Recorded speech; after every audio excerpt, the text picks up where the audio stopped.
জগত হয়ে আত্মজাত তোহর মায়ারে অনন্ত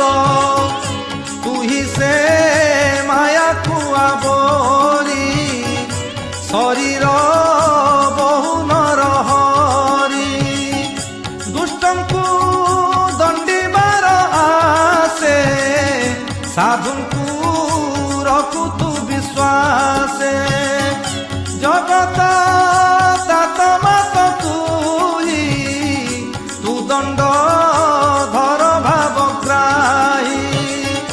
তোহর সম্পদ আবরি যে বলে মোহরি মোহরি তাহাঙ্ক